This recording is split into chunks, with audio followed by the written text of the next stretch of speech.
이 관련형 전자담배가 어느 정도 해롭다는 건지 박광식 의학 전문 기자와 함께 자세히 알아보겠습니다. 박 기자, 오늘 조사 결과를 보면은 발암 물질은 대체로 적게 나왔는데 타르가 많다는 거 아니겠습니까? 먼저 이 타르에 대해서 좀 설명을 해주시죠. 네, 흡연자분들은 많이 아시겠지만 일반 담배에 니코틴과 이 타르 함량이 표기되어 있습니다. 네.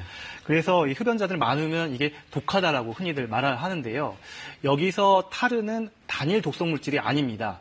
뭐냐면요, 이 담배 연기에서 니코틴하고 수증기를 뺀 남은 유해 물질 덩어리를 말합니다. 예, 보통 이 담배진이라고 말하기도 하는데요. 예. 발암 물질을 포함해서 이 수천 종의 독성 화학 물질이 이 속에 들어있는 거고요. 예. 그래서 결국 연기나 증기를 통해서 우리 폐 속으로 들어오고 혈액 속을 스며들고 그래서 우리 몸의 세포나 장기에 피해를 입히게 되는 겁니다. 네, 그렇군요.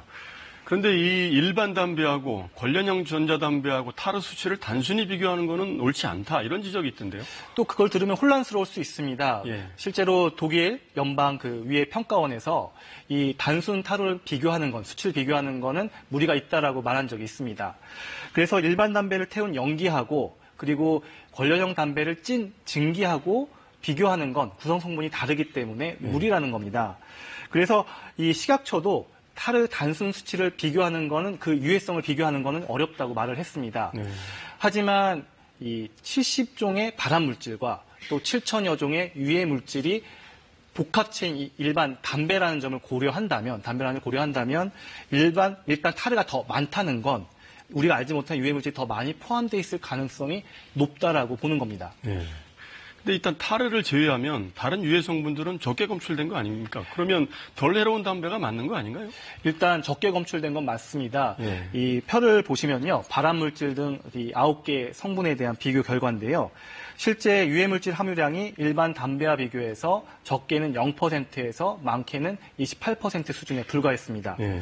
이렇게만 보면요. 건강에 덜 해로운 것처럼 들리겠지만요. 네. 분명한 건 관련형 전자담배에서도 발암 물질이 검출됐다는 점입니다. 예. 하루 한 갑도 아니고요. 하루 한 개비씩 매일 피워도 폐암 사망률이 비흡연자보다 9배 높다는 연구가 있습니다. 이번에 조사한 유해 물질이 적게 나왔다고 해서 덜 해롭다고 결론을 짓는 건 아무래도 성급한 결론이다. 그렇게 결론 내는 건 무리다. 이렇게 볼 수가 있습니다. 예, 그렇군요. 이 간접 흡연 피해는 어떻게 봐야 될까요? 네, 일단 관련형 전자담배에서 발암 물질하고 유해 물질이 확인된 만큼 예. 간접 흡연의 피해도 있다고 보는 게 맞습니다.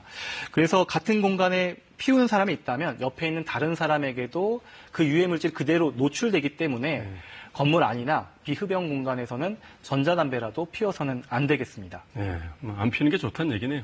네, 오늘 설명 잘 들었습니다.